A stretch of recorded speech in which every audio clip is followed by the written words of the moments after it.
Vamos abrir a Escritura em dois lugares. Eu quero ler dois textos. E a partir desses dois textos nós vamos então trazer uma palavra acerca da cruz de Cristo.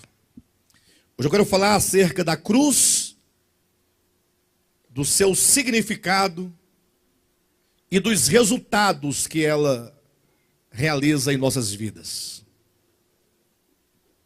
Amém? Eu quero falar sobre a cruz de Cristo, o seu significado e os efeitos que ela causa em todo aquele que crer em Jesus. Vou me basear aqui em João Evangelho, capítulo 8. Eu quero ler os versículos 24 e 28, com ênfase no versículo 28. E depois quero ler também lá em 1 Coríntios, capítulo 1. Portanto, você pode abrir também 1 Coríntios, capítulo 1. Eu chamo a sua atenção essa noite. Preste bem atenção, porque essa palavra é primordial para nossas vidas. João Evangelho, capítulo 8, versículo 24, diz assim: por isso eu vos disse que morrereis nos vossos pecados, porque se não credes que eu sou, morrereis nos vossos pecados. Versículo 28. Disse-lhes, pois, Jesus: quando levantardes o Filho do Homem, então sabereis que eu sou, e que nada faço por mim mesmo, mas falo como o Pai me ensinou. Vou repetir o texto. Disse-lhes, pois, Jesus: quando levantardes o Filho do Homem, então sabereis que eu sou. Que maravilha. Abra agora em 1 Coríntios, capítulo 1, a partir do versículo 18. Diz assim o texto: certamente a palavra da cruz é loucura para os que se perdem, mas para nós que somos salvos, a palavra da cruz é o poder de Deus. 19. Pois está escrito: destruirei a sabedoria dos sábios e aniquilarei a inteligência dos instruídos. Onde está o sábio? Onde o escriba? Onde o inquiridor deste século? Porventura não tornou Deus louca a sabedoria do mundo? Visto como na sabedoria de Deus o mundo não o conheceu por sua própria sabedoria, aprove a Deus salvar os que creem pela loucura da pregação. Porque tanto os judeus pedem sinais, como os gregos buscam sabedoria, mas nós pregamos a Cristo crucificado, escândalo para os judeus, loucura para os gentios. Mas para os que foram chamados, tanto judeus como gregos, pregamos a Cristo, poder de Deus e sabedoria de Deus, porque a loucura de Deus é mais sábia do que os homens, e a fraqueza de Deus é mais forte do que os homens. Irmãos, que maravilha de texto, porque traduz com palavras tão simples e palavras tão acessíveis, verdade tão grandiosa. A mensagem da cruz, como diz o apóstolo Paulo, para se referir ao significado espiritual da morte de Cristo Jesus na cruz do Calvário, é a mensagem e a providência de Deus para a salvação da humanidade. Ou seja, querendo Deus salvar o homem do poder do pecado e dos efeitos do pecado, querendo Deus vencer o mundo de trevas ou o império das trevas, o Senhor então, Ele no seu plano de redenção, Ele propôs que o seu Filho, o Logos eterno, o Criador de todas as coisas, conforme João capítulo 1, se fizesse homem, se fizesse criatura, e como tal, deveria ele morrer crucificado.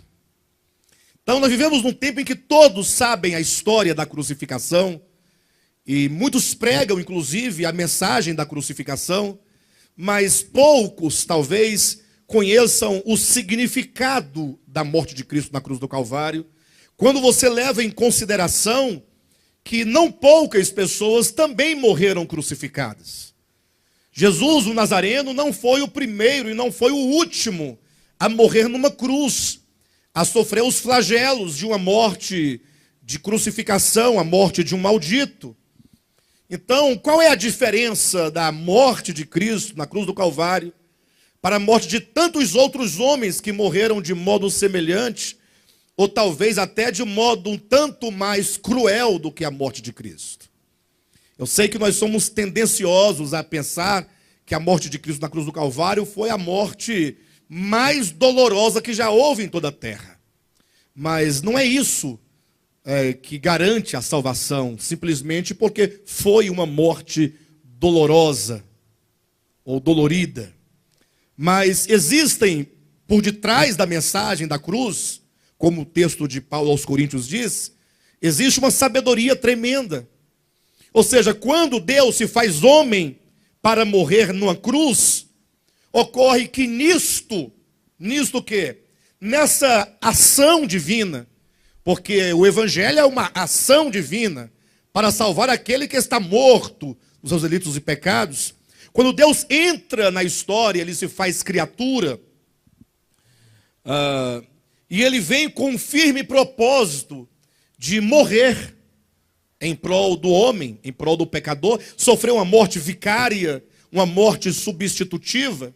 Então, quando Deus entra na história, o que o mundo pode contemplar é tão somente um homem. E um homem abandonado de Deus, um homem que estava sofrendo para muitos um juízo divino, e então viam naquilo e sentiam apenas pena do crucificado. Inclusive, depois que Mel Gibson lançou o seu filme, A Paixão de Cristo, muitos de nós aqui, muitas pessoas foram também aos cinemas, eu particularmente fui, e nós vimos a comoção das pessoas. A comoção em face da descrição,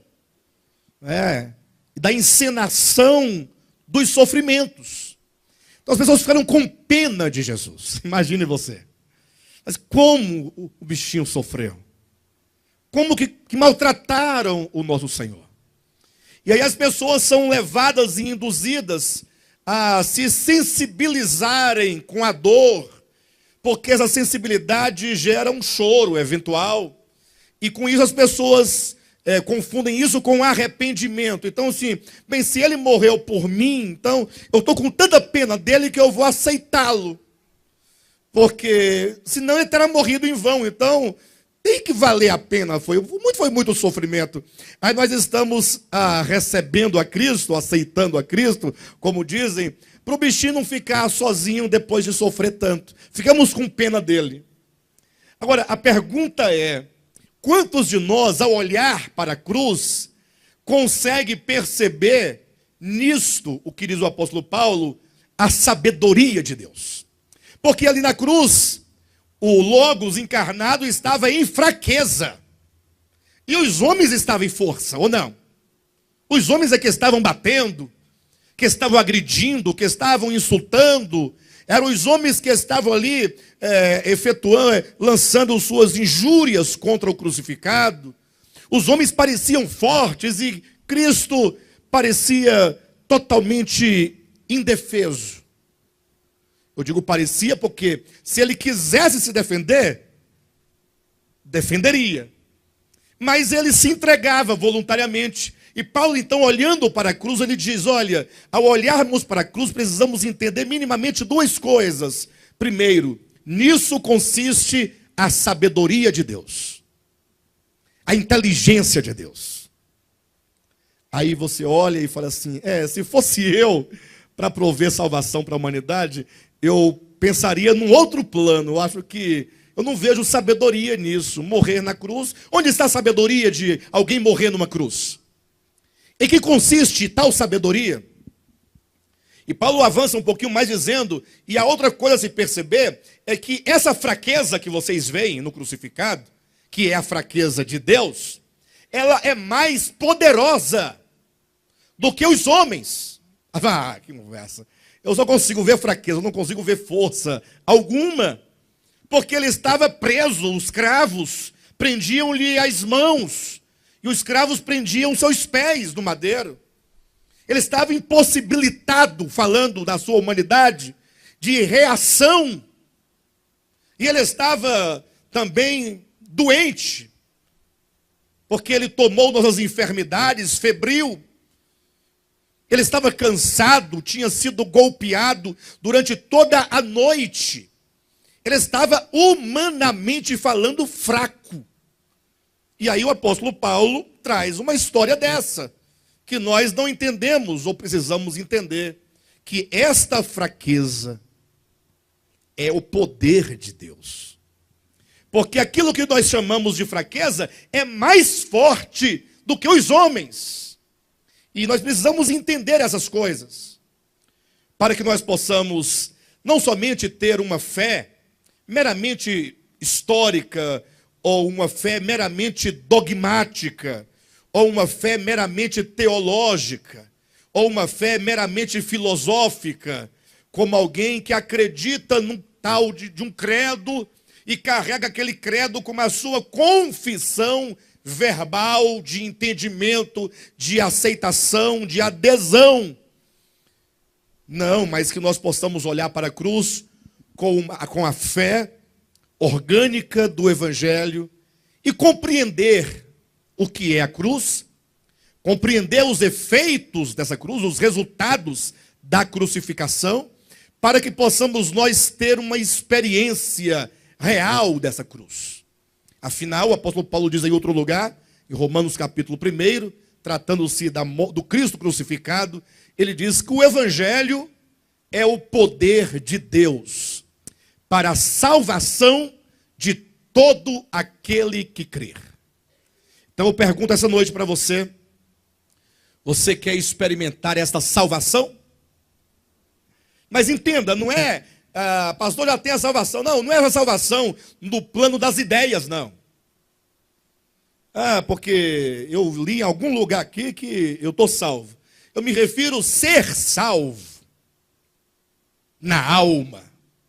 Eu confesso que eu preciso. E você? Uma alma curada, uma alma liberta, uma alma livre, sem acusação, sem condenação, sem misérias. Quanto que nós precisamos de experimentar o poder do Evangelho. A nossa grande insistência enquanto pregação nos últimos dias, talvez resume-se na palavra experimentar. É a nossa carência. Portanto, escute essa palavra com o seu coração, em oração, dizendo: Senhor, fala comigo. Eu não preciso fazer a narrativa dos fatos históricos da crucificação, desde o momento em que Cristo foi preso no jardim do Getsêmani, naquela quarta-feira, ou naquela terça-feira, e como que ele foi crucificado na quarta-feira, como que ele foi julgado, como que ele foi açoitado, como é que ele foi, sofreu toda sorte de ignomínia, porque essa história os irmãos podem ler, essa descrição dos fatos da morte de Cristo está claramente ali nos evangelhos, nos 4 evangelhos. Você pode ler Mateus, Marcos, Lucas, João. Os 4 vão trazer cada um dos evangelhos com as suas características peculiares, mas todos vão trazer para você toda a representação da morte de Cristo com bastantes detalhes. Agora eu quero me ater, e eu quero que você agora volte os seus olhos do coração, da sua alma, do seu entendimento, que você vislumbre como se você estivesse lá naquele dia, no Monte Calvário. Eu quero apenas que você pense comigo. E que você então pudesse vislumbrar, ou possa vislumbrar, ainda que no entendimento, Cristo de Deus, ali pendurado na cruz do Calvário, ou de uma maneira bem mais simples, que você contemple ali aquele homem, o Nazareno, como diz o livro de Isaías, que não tinha aparência, não tinha formosura, nenhuma beleza havia que nos chamasse a atenção, e os homens que olhavam para ele pensavam, este homem deve ser muito ruim, porque o que Deus está fazendo com ele, misericórdia, não se faz nem com o inimigo. E agora, ao olhar então para essa cruz, entendermos por que Deus, na sua infinita sabedoria, demonstrou essa sabedoria enviando o seu filho, nascendo ele de mulher, tornando-se homem, para então ir à cruz e sofrer a morte do modo como ele sofreu. E primeiramente, a primeira coisa que eu quero enfatizar sobre o significado da cruz é o que está lá em Colossenses capítulo 2. É o primeiro aspecto que eu quero que você saiba. Abra sua Bíblia no livro de Colossenses. Leia comigo. Esse texto eu vou ler porque ele é muito importante. E eu não vou apenas citá-lo, eu vou ler com os irmãos. Colossenses capítulo 2, versículos 14 e 15.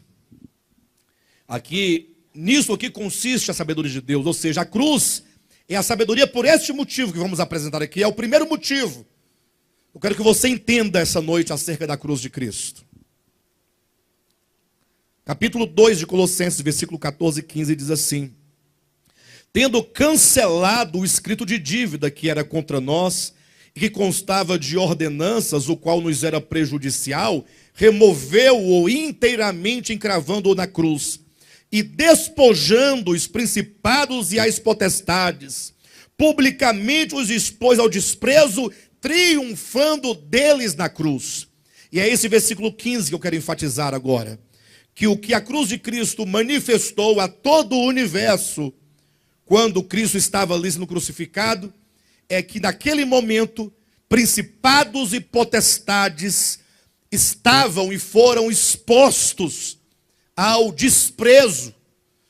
Principados e potestades foram expostos à vergonha. E quando Cristo parecia perder, quando Cristo parecia morrer, porque se ele estava sendo açoitado, se ele estava desfalecendo, se nenhum golpe ele desferia, então para nós, ao contemplarmos isso, pensamos, ele estava perdendo. Sim ou não? Ele estava perdendo. Mas nesse perder, nesse entregar-se voluntariamente, nesse não revidar, e pelo contrário, todo o tempo em que ele esteve ali crucificado e recebendo todos os maus tratos, ele apenas dava, ele dava-se a si mesmo, ele dava amor, e ele clamava, Pai, perdoa-lhes, porque eles não sabem o que fazem. Ele estava ali ministrando perdão àqueles homens perversos. Então, essa cena de doação, essa cena em que não havia nenhuma vingança da parte de Cristo, nenhuma retaliação, nenhuma ameaça, porque nós, quando sofremos, nós temos a tendência de ameaçar. Você vai ver. Você não perde por esperar. Hoje é seu dia, mas amanhã é o meu. Um dia é da caça, o outro é de quem? Do caçador. Nada melhor do que um dia após o outro. Nós vivemos ameaçando. Quando você está sofrendo algum tipo de prejuízo ou de dano, e no momento você não pode fazer nada, você fala assim, tá bom, pode esperar. Lá na frente a gente se encontra. Ficamos ameaçando, o outro. Mas Cristo não, ele recebia tudo o que ele não merecia receber. Ele não tinha nenhum pecado, nenhuma culpa, nenhum dolo. Cristo, por algumas vezes nos evangelhos, perguntou para os fariseus e escribas, por que vocês fazem isso comigo?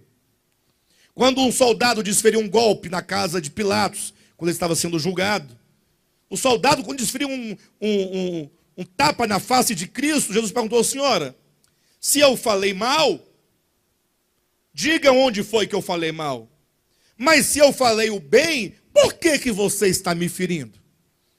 Ou seja, não havia nenhuma razão, humanamente falando, para a crucificação de Cristo, senão o ódio dos homens. Está lá em João capítulo 16, quando o Senhor Jesus, falando que ele seria morto, crucificado, ele diz assim: olha, odiaram-me sem motivo. Então agora nós temos ali um homem que, sem nenhuma razão real, ele sofre, recebe todos os golpes, e o que mais dói nisso não foram os golpes que mais lhe doeu. Não é um tapa no rosto, uma coroa de espinho na cabeça, ainda que lhe tenha doído, é verdade. Mas o que está aqui em vista é o fato de ser ele o Criador do universo, encarnado, é verdade. Feito homem, é verdade.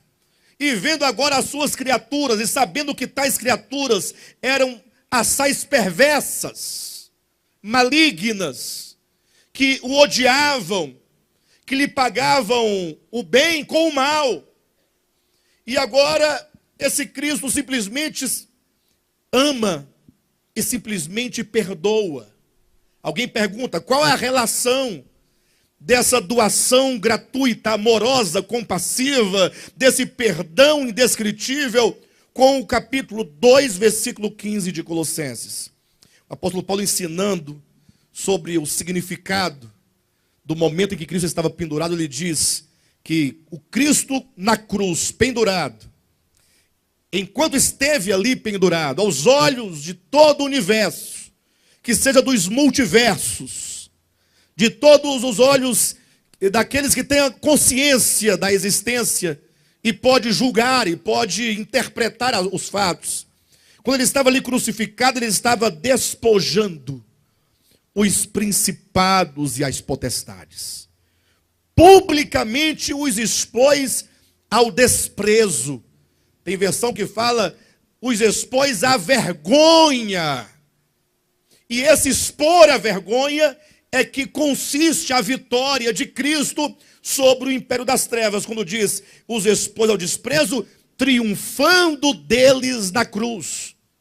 Alguém pergunta, sim, eu quero agora entender a relação do texto com o fato de Cristo, sendo ele agora homem, sem nada dever à lei, sem nada dever aos homens, mas sendo unicamente odiado pelos homens, sem nenhuma razão, sem nenhum motivo, e ele doando-se, ele exercendo misericórdia, com um olhar de ternura, dizendo, Pai, perdoa-lhes porque não sabem o que fazem. Para entendermos essa relação, é preciso nós entendermos que no princípio, e isso é tudo, esse princípio é tudo. Quando se entende o princípio e o espírito do princípio, e você então traz o espírito do princípio consigo, a cada passo da história você vai entendendo o espírito da história e a razão por que todas essas coisas aconteceram. É que no princípio, Lúcifer, na sua ânsia e no desenvolvimento do ego, querendo ele ser independente de Deus e semelhante a Deus e de ter o seu próprio reino, como está lá em Ezequiel capítulo 28, ele na multiplicação do seu comércio, ele encheu o seu interior de violência. Vocês entendem isso? Na multiplicação do seu comércio. Com todo respeito a todos os comerciantes, até porque esse conceito não se aplica a cada pessoa individualmente, mas a ideia geral de experiência do mundo. Mas quando diz na multiplicação do seu comércio, é porque aquele que vende algo, que comercializa algo, ele tem que ter o álibi, não tem? Não tem que ter convencer o outro de que o outro deve comprar aquilo. Tanto é que nós muitas vezes compramos o que não precisamos, porque alguém nos convence que nós temos que comprar aquilo. Então, nessa ânsia, né, de então chegar ao posto que ele queria, Lúcifer começou então a vender o seu produto. Quem era o produto dele? Vender a sua imagem. A imagem dele. Como será que ele chegou para os anjos? A Escritura diz que 1/3 dos anjos o seguiram. Os anjos do céu. ou pelo menos um terço dos anjos que estavam sob o seu governo. Melhor assim, né? Um terço dos anjos que estavam sob o seu governo o seguiram. E qual foi o álibi que ele utilizou? Qual foi o argumento que ele usou? Ele deve ter conversado com um, com outro, talvez começando pelos mais influentes, para que esses mais influentes pudessem influenciar a outros que estavam sob a sua influência, e assim como uma cadeia pudesse ir alcançando muitos. Será que ele falou assim, pessoal, é o seguinte, olha, eu quero falar para vocês que eu estou com uma coisa ruim no meu coração, um negócio, umas trevas, uma perversidade, e a despeito de Deus ser o Criador e de ser bom e justo e maravilhoso, puro amor, quem sou mal sou eu, mas então eu quero ser o diabo, quero ser o capeta, e quero que vocês sejam os capetas comigo. Se ele fizesse isso, ele conseguiria alguma coisa? Até porque eu acredito que ele próprio não tinha consciência do que lhe acontecia. Porque nós nos enganamos, e a Escritura diz que o nosso coração é enganoso. E, portanto, quando vem essa rebelião, ela vem sempre com uma justificativa muito positiva. Me recordo da rebelião de Datã, Coré e Abirão, porque nós vemos essas rebeliões que a Escritura nos apresenta ao longo da história, todas elas trazem o princípio, o mesmo princípio. Toda rebelião tem o mesmo princípio, que é sempre falar em nome da verdade, em nome da santidade, né? Quando Datã, Coré e Abirão, eles se rebelaram no meio do povo de Israel, olha o argumento deles. Eu estava aqui observando, sabe? Datã, você é o quê? Você é de qual tribo? Não, sou da tribo de Levi. Ah, muito bem. E você, Coré? Da tribo de Levi. E você, Abirão? Levi. Interessante, vocês três sendo da tribo de Levi, são impedidos de oferecer sacrifícios a Deus, porque embora todos sejam levitas, os da tribo de Levi, só a casa de Arão é que tem o direito de celebrar ou de oferecer o sacrifício a Deus. Ora, se nós todos somos levitas, por que só Arão?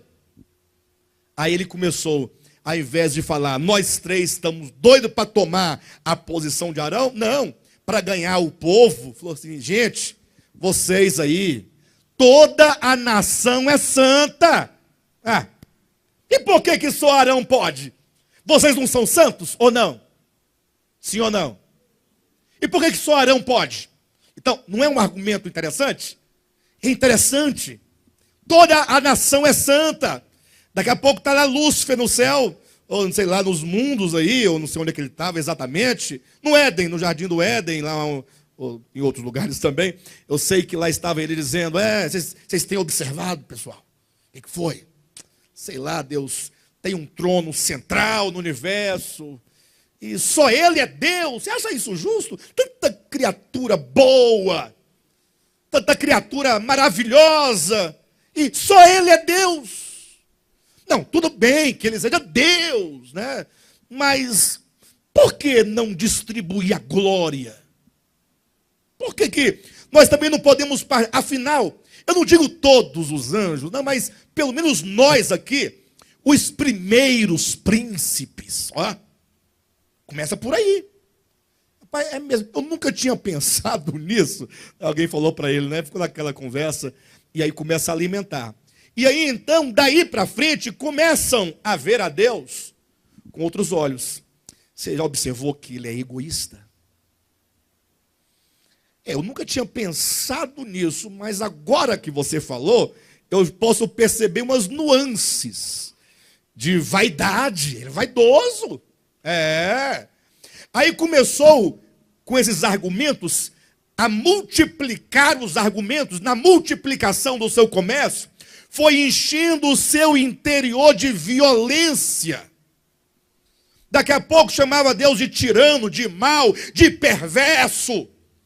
E talvez com o seguinte argumento: olha, nós vamos montar o nosso reino, e aí nós vamos dar a ele a chance de ele provar. Vocês vão ver, ele vai tocar fogo em nós tudinho. Ou pelo menos em meia dúzia, para dar o exemplo. Se ele fizer isso, fica provado que ele é tirano, perverso, mau, egoísta, vaidoso, avarento. tudo é dele. Então a expectativa e o grande desejo do maligno era ver Deus se revoltar. Porque aí chancelaria todos os argumentos. Era ver Deus levantar o trono e dizer, agora você vai ver. Ó, vocês aí eu vou perdoar, mas esse Satanás aqui, eu vou mostrar para vocês todos e para ele que não se pode fazer isso. Aí quando ele fulminasse o capeta, aí todo mundo ia ficar quietinho, com medo de ser fulminado também, mas lá dentro ficaria. Eu vou ficar calado para não morrer também, mas que tem sentido o que Lúcifer disse, tem.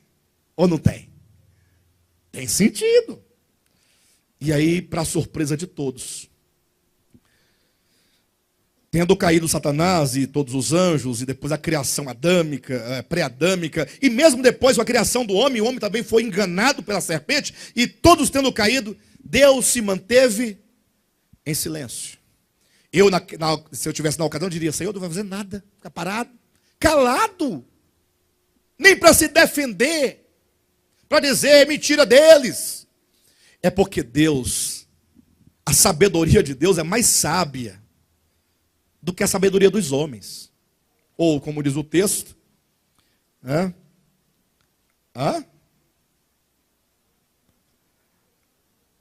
capítulo 1 de Coríntios, versículo 25. A loucura de Deus, a loucura de Deus é mais sábia do que a sabedoria humana. Deus, no seu silêncio, é como que ele dissesse, pessoal, calma. Não adianta eu fazer aqui um palanque, um comício, um tribunal, porque argumento por argumento, no final ninguém sabe onde está a verdade, ou sabe? Alguém já viu, participou de um julgamento, falou assim, agora eu sei onde está a verdade? Você pode tomar partido, mas no âmbito da discussão, de meros argumentos, ninguém nunca sabe onde de fato está a verdade. Primeiro aqueles que são mais sinceros ficam sempre na dúvida. Enfim, mas Deus diz, eu tenho um plano, pessoal, calma. Eu preciso, inclusive, este é o meio que eu vou usar para vocês, todas vocês, criaturas minhas, para vocês me conhecerem. Não basta Deus pegar um grande quadro e começar a dar aula acerca dele. Pessoal, eu sou Deus, vocês são minhas criaturas, eu os criei, e eu quero ensinar a vocês quem sou. E começar, tópico número 1, vou falar acerca dos meus atributos incomunicáveis. Anote aí, os atributos incomunicáveis de Deus. E o Espírito Santo escrevendo lá no quadro. E Jesus dizendo, tá certo, amém. Confirmando. E o Pai ensinando. Vocês têm que aprender que eu sou amor. Escreva aí, Deus é amor. Escreveu? Tem que decorar para a prova.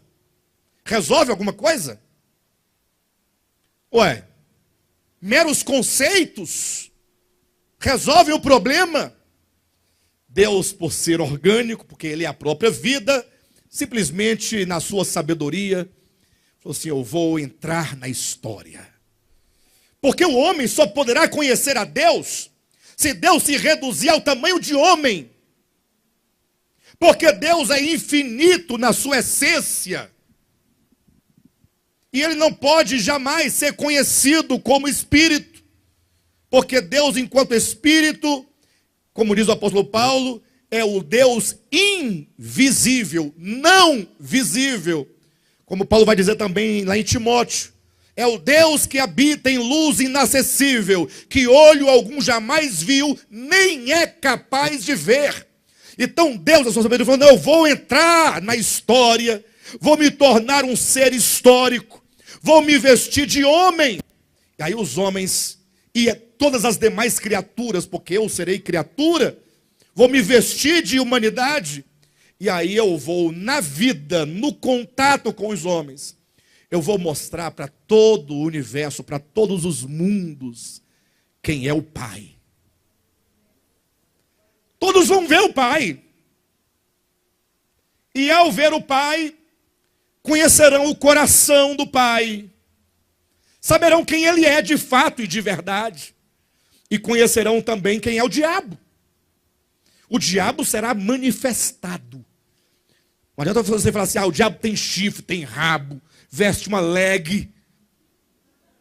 O diabo vestido de leg vermelha de caba preta. Não adianta. É revelar.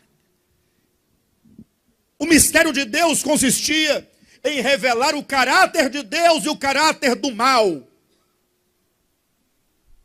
Deus se reveste de humanidade e ele vem ao mundo. E tudo o que ele sabe fazer no mundo, entenda, tudo o que ele fez no mundo, foi amar as pessoas indistintamente. Nunca você verá nas páginas das Escrituras, ou nunca ninguém viu, Jesus desprezando uma criança porque é criança. Nunca. No dia que quiseram impedir que as crianças se aproximassem dele, Jesus disse, deixai vir a mim as criancinhas. Porque criança é aquele tipo de ser, de criaturinha, que ninguém quer no meio de conversa de adulto. Está lá Jesus num mistério tremendo. A obra exige. Os demônios furiosos. Lá vem o pai. Menino aqui, abençoa Jesus. E o povo participeira, está incomodando ele. Está pregando no meio do sermão. Abençoa menino, tira daqui. Jesus fala, não, deixa. Vem para cá. Tragam todas as crianças. É isso que ele sabia fazer, que ele fez. Nunca Jesus desprezou um samaritano. Nunca. E olha que os samaritanos eram, para os judeus de então, era uma raça de gente das mais desqualificadas para os judeus, assim que eles viam. Das mais rejeitadas. Eles odiavam os samaritanos. Eles amavam muito mais as demais nações do que os samaritanos. E os samaritanos eram meio irmão deles. Mas Jesus comia com eles. E quando contava as parábolas, colocava a personagem principal que manifestou o amor de Deus sendo o samaritano. Nunca Jesus desprezou uma prostituta. Ninguém quer ficar perto de prostituta. Prostituta, na sociedade machista e moralista e hipócrita, é a escória da sociedade. Sim ou não, pessoal? Mas Jesus não. Olha, cadê Jesus? Onde é que ele está? No meio de umas 15, 16 prostitutas sentado, conversando, amando de coração, fraternalmente, porque eram todas filhas de Deus. Nunca fez distinção de nada. A Bíblia não fala nada que Jesus tenha encontrado algum homossexual. Não tem esse registro na Bíblia. Mas ele deve ter se encontrado com muitos. E o que ele fez? Não, aí já é demais. Não. Prostituta vai, samaritano vai. Agora, homossexual não. Lá estava Jesus com eles. Falando. Ia à casa, comia, pregava, ensinava, curava. Jesus era um homem liberto.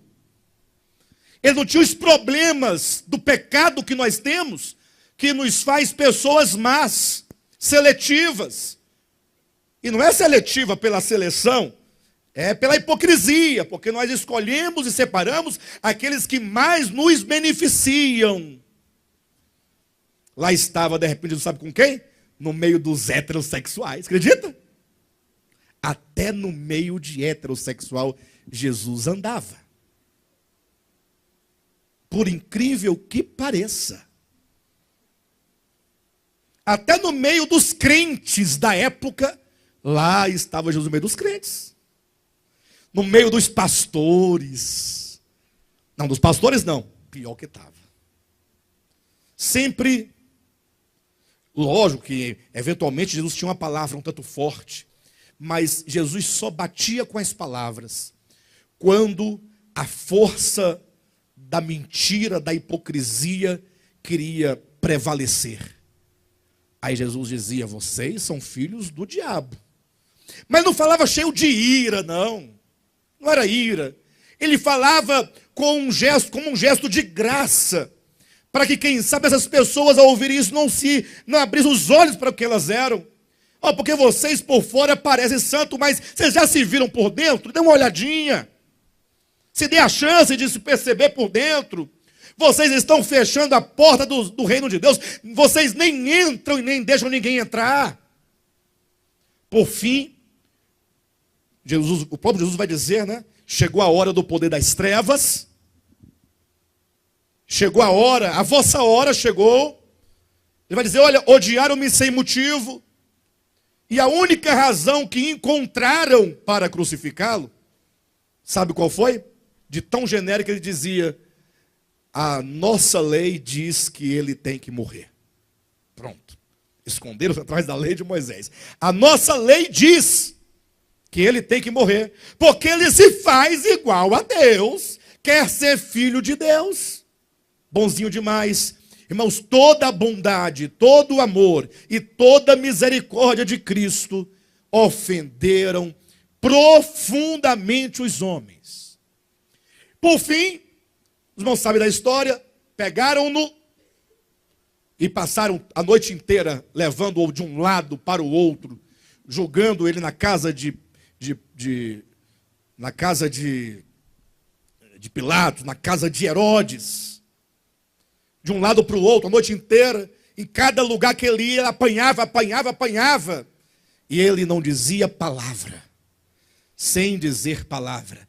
E enquanto tudo isso acontecia, aí você precisa, para entender este ponto que eu estou colocando, precisa olhar essa cena com os olhos da fé e do seu entendimento, imaginando aquele que ali está é o Criador, o Verbo que é Deus se fez carne. E agora, estando ele ali, o Criador, simplesmente sofrendo tudo isso em silêncio. E agora eu fico imaginando os mundos contemplando aquela cena e se perguntando assim, olha, ele não vai reagir? Talvez algum dizia, mas ele tem que fazer alguma coisa, ele tem que usar força, ele tem força, ele pode, pelo menos para impedir o golpe, mas não, ele se permite apanhar ou ser batido.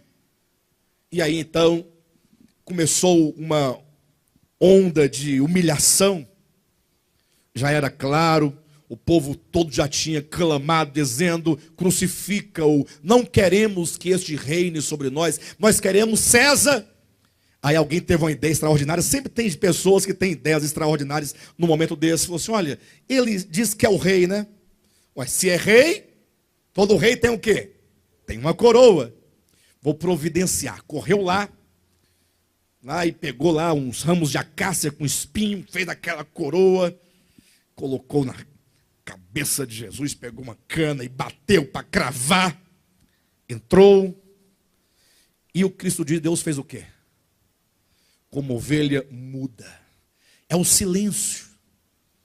Toda a malignidade de Satanás se revelava nessa forma de violência. E o amor de Deus apenas dizia, Pai, perdoa. Olha como que o caráter de Deus ia sendo revelado. Olha como o caráter do mal ia sendo revelado. Alguém gritou, todo rei tem que ter o quê? Uma túnica de rei, colocaram uma capa de rei. Um cetro, corre lá. Alguém pegou um pedaço de pau, colocou na mão dele, e ele já estava todo desfigurado, e o povo começava a cuspir no seu rosto. O que está em torno de tudo isso, no mundo cósmico, no aspecto cósmico, porque para os homens terrenos, eles viam apenas uma crucificação comum, que eles estavam acostumados a ver. Mas no plano do universo, sabendo os anjos que ali era o Filho de Deus encarnado, porque até os demônios sabiam disso. Quando Jesus entrou no mundo, logo os demônios gritaram, dois endemoniados, né? O demônio disse, o que viestes fazer aqui, ó Filho de Deus? Ou, sabemos que tu és o Filho de Deus, vieste nos atormentar antes do tempo. Não sabiam. E agora então, tamanha humilhação, ele pega aquela cruz, vai ao Calvário, é crucificado, e lá está ele pendurado. Esse símbolo é símbolo de quê? alguma ameaça no seu olhar? Não. Tinha retaliação, raiva, ira, rancor. Ora, quem é aquele de quem disseram que era mau? É este? Todo mundo está vendo a sua natureza manifestada. Ora, quem era aquele de que foi dito que era tirano? Um tirano se permite passar pelo que Jesus está passando? Se ele é mau, por que ele usa de tanta bondade?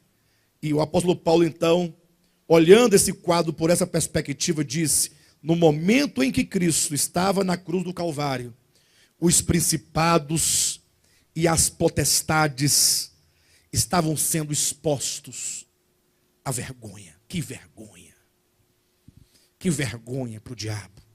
O diabo doido para ele reagir, doido para ele jogar uma praga, jogar uma maldição, para dizer: está vendo aí quem ele é? Mas não. Jesus venceu o mal com o bem. Os homens agrediam, Jesus respondia: estão perdoados. Cada golpe, estão perdoados. Quanto maior a maldade, maior o amor. Aí Paulo resume, sintetiza toda essa ideia dizendo: Deus estava em Cristo reconciliando consigo o mundo, não imputando aos homens as suas transgressões. Não imputando. E por que se ele não imputou a ninguém as transgressões? Por que nós muitas vezes imputamos? Porque talvez nós não entendemos o significado da cruz. Porque aquele que diz: eu creio na cruz de Cristo, e ao mesmo tempo imputa aos homens os seus pecados, ele está negando aquilo em que ele diz que crer. Crer na cruz de Cristo é falar: olha, isso aí é a mais pura sabedoria de Deus. Deus, da sua sabedoria, ele não vence o homem acusando-o, nem condenando-o, nem ameaçando-o, mas só se vence o mal por meio de entrega, por meio de perdão. Então, naquele momento, Cristo vencia os principados e as potestades, triunfando deles na cruz. A morte de Cristo, aquela fraqueza de Cristo, destruía todas as bases do império das trevas, todos os argumentos. Quando Cristo morreu, como ele próprio anunciou momentos antes de a morte, ele disse: chegou a hora de ser julgado o príncipe deste mundo. E qual foi o julgamento que ele falou que haveria de ter? Capítulo 14 de João: chegou o momento de ser julgado o príncipe deste mundo. Opa, vai ter um tribunal, vai ter as provas, as testemunhas, e depois o reto juiz vai dizer: você não presta. Qual foi a forma de julgamento? Quando o Cristo de Deus foi julgado e condenado.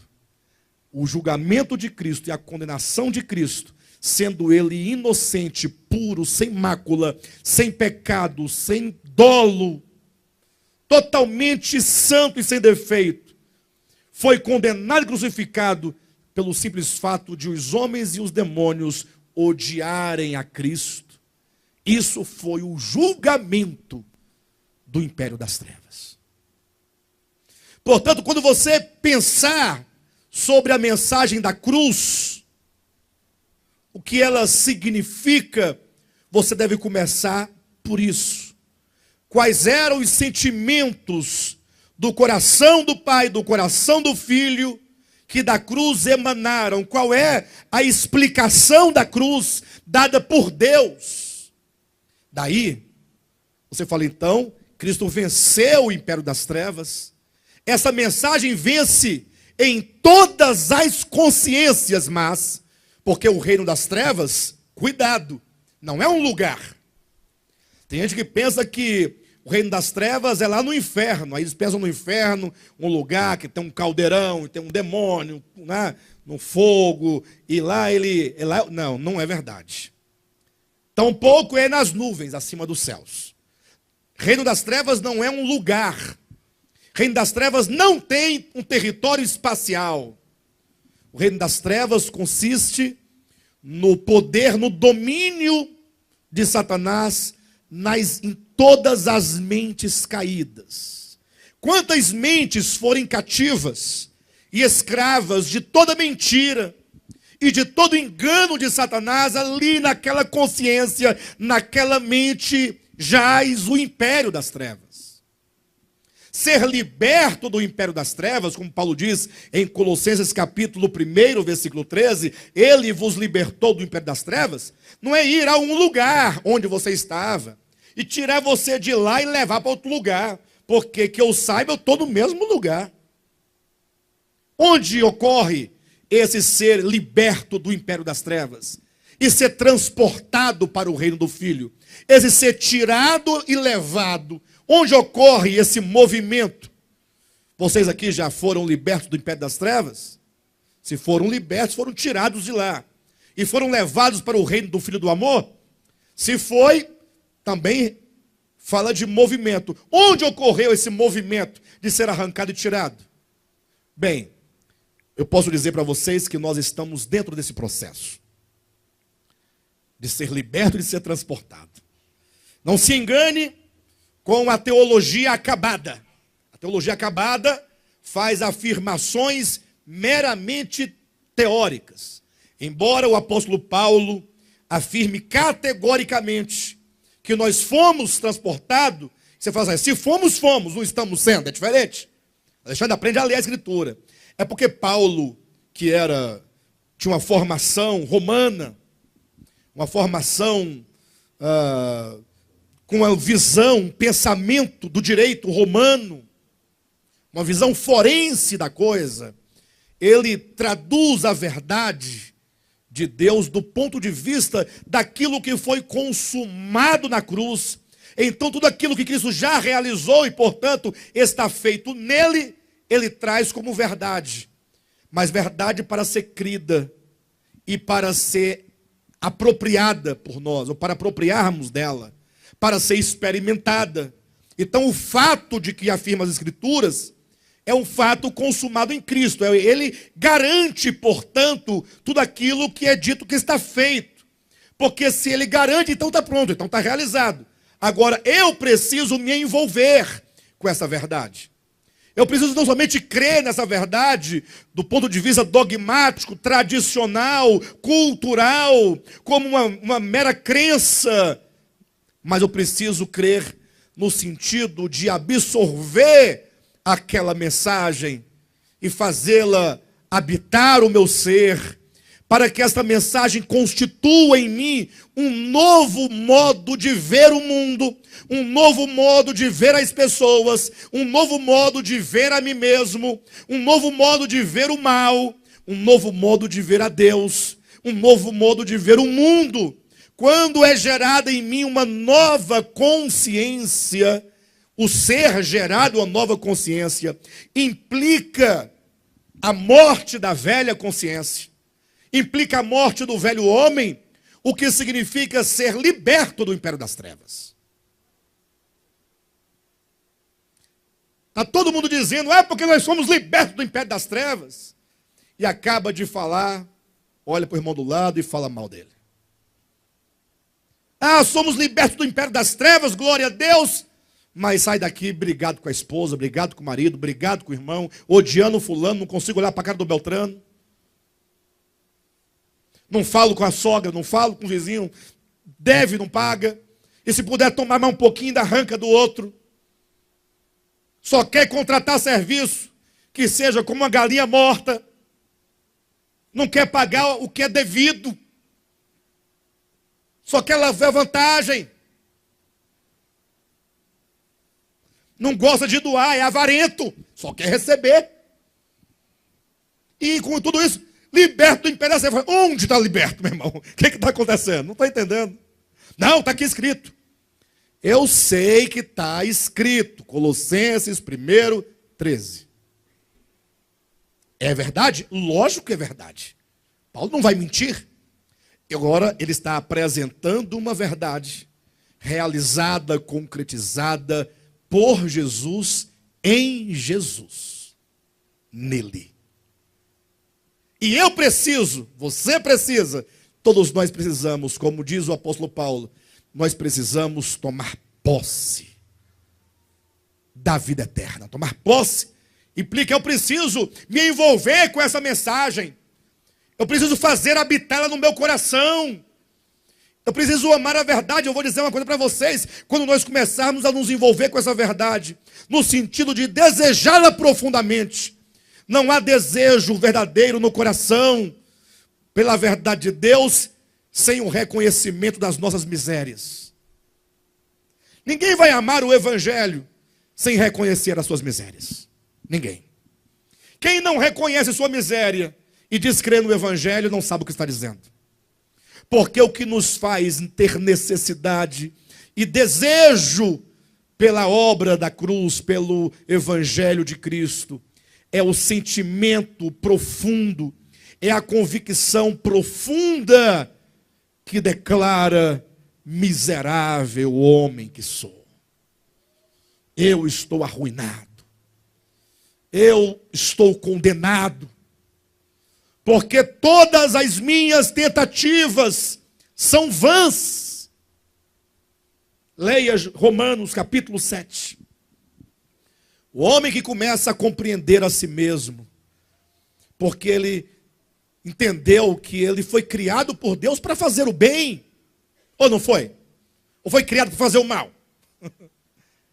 E agora ele, com essa pequena luz que ele tem, que lhe resplandece na consciência, ele deseja fazer o bem e começa a tentar. Alguém já tentou fazer o bem aqui? No que diz respeito à sua natureza, você sabe que tem que mudar. E fala, não, mudei, agora estou mudado. Aí de repente lá você se viu de novo, no mesmo lugarzinho, na mesma situação. Chega uma hora que nós temos que falar assim: olha, miserável homem que sou, eu não dou conta. Esse é o ponto. Eu não dou conta de mim mesmo, pela minha capacidade natural, pelo meu eu. Já tentei. Aí você, neste momento, você está dentro da experiência de salvação. Aí começa uma experiência. E não pensa você que vai ser resolvido do dia para a noite, não. Se eu reconhecer, está resolvido? Não. Agora que começou. Sabe por quê? Porque nesse desejo de ser salvo, Deus vai te levar à última consequência da sua fé. Pastor, e qual é a última consequência da fé? Desistir de tudo. Isso é visto em Abraão. Abraão, quando saiu da terra dele, embora tenha saído pela fé, saiu carregando toda uma tralha. É sobrinho, era nora, é pai, todo mundo, tudo. E no meio do caminho foi arrumando um fio com a escrava. E foi. Ele falou: não é assim, Abraão. O homem de fé, ele caminha solitário.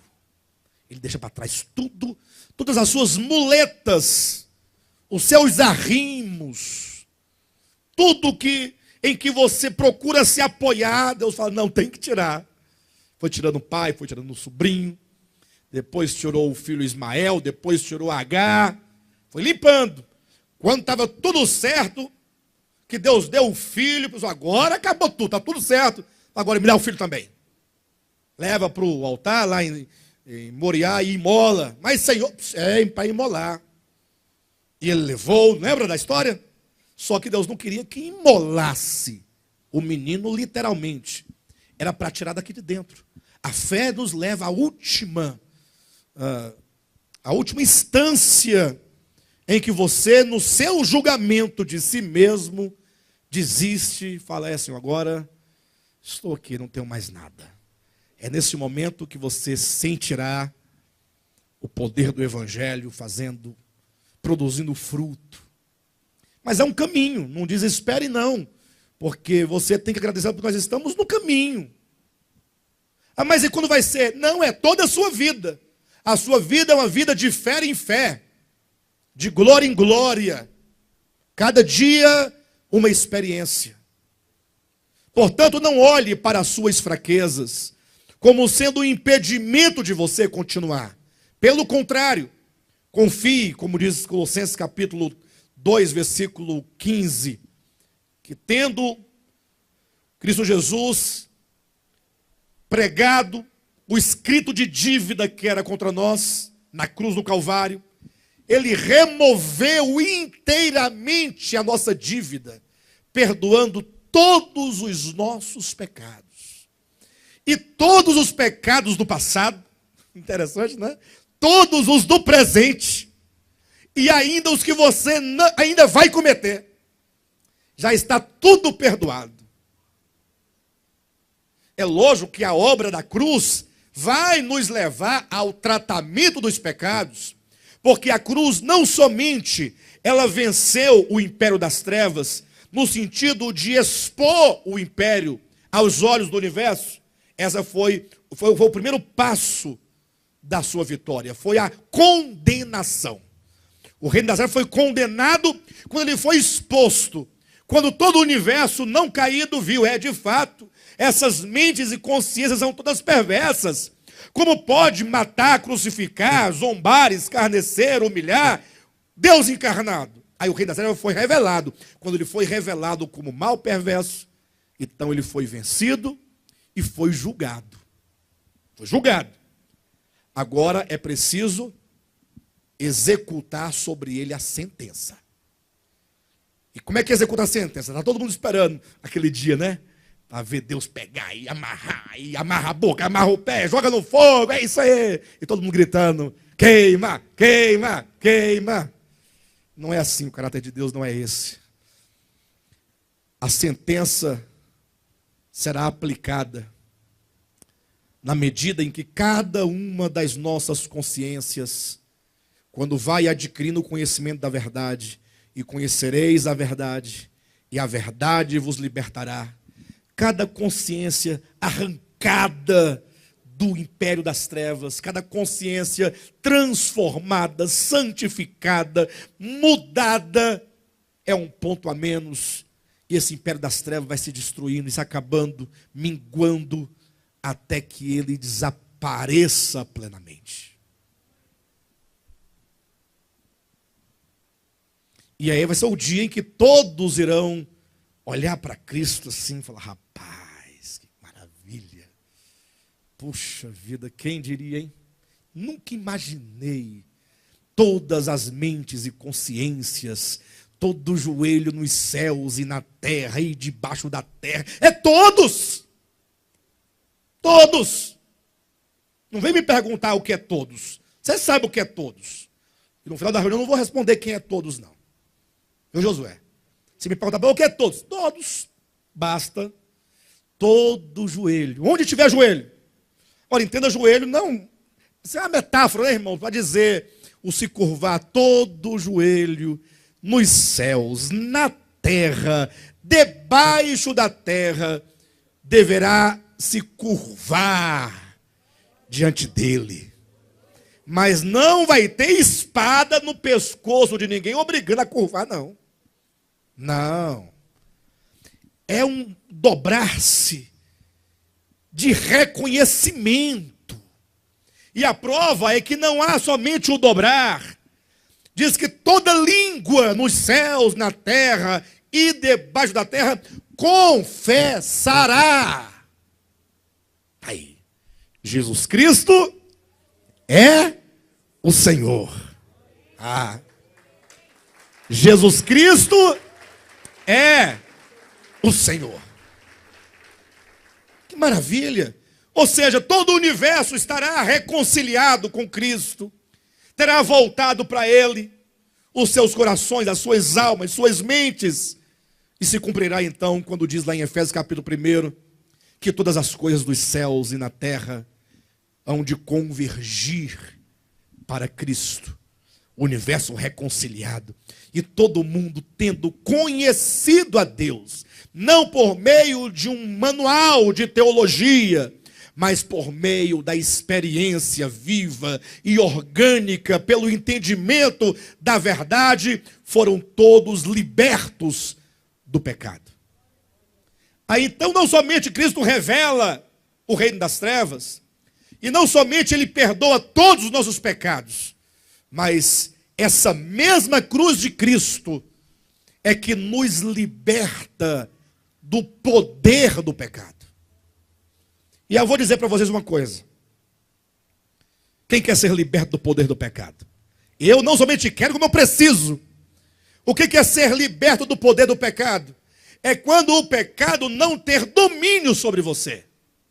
Eu sei que o apóstolo Paulo ensina isso, que isso está feito em Cristo. Eu quero saber de você. Você está livre do domínio? O que é estar livre do domínio? Quando o pecado vier, você fala, ei, está fora. Aqui não. Você já está liberto? Ou você ainda comete pecados? Hã? Quem aqui não comete pecado? Não, não comete. Então, como eu acredito na sinceridade de todos vocês, eu tenho certeza que vocês ainda cometem porque vocês não conseguiram se livrar do poder dele.